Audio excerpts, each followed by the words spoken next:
I am Kshitiz Prabhakar from class 8A. And I am Anand of class 8B.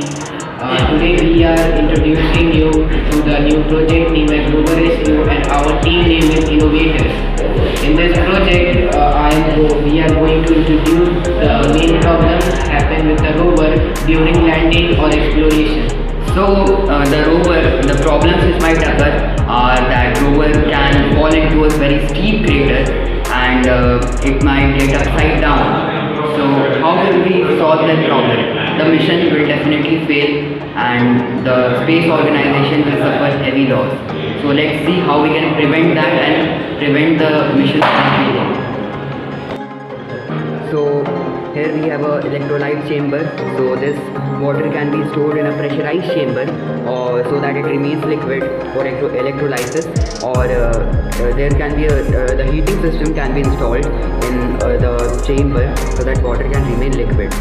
If a heating chamber is installed, the temperature should be 2 to 3 degrees Celsius, because in that temperature the density of water is highest and we can store more water in less space. So if we assume that anode will be here, so oxygen ions, negative oxygen ions will be attracted to a positive anode and they will go into this oxygen chamber. And if we assume that cathode will be here, then positive hydrogen ions will be attracted to the cathode and they will be stored in this chamber. And this chamber will be highly pressurized and the temperature of space is low, and if there is a planet like Mars, the temperature is around negative 60 degrees Celsius.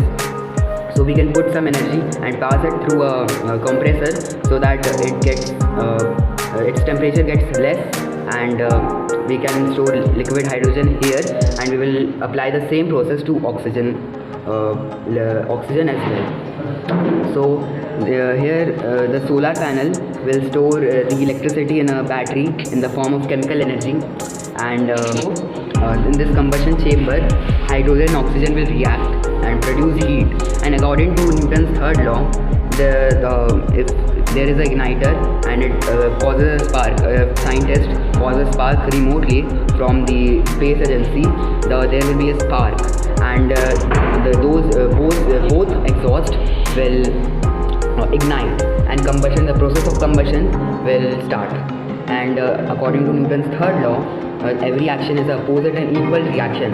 So if the thrust will be put to the ground will put force back on the rover, and rover will go up, and it can we can set the position, like if the outside of crater is on left, so we can put the position of exhaust on the right. So the rover will go up, then the exhaust will go right, rover will go on the left side, and it will successfully land on the surface, and therefore the mission will be saved and the rover will be rescued and mission will not fail.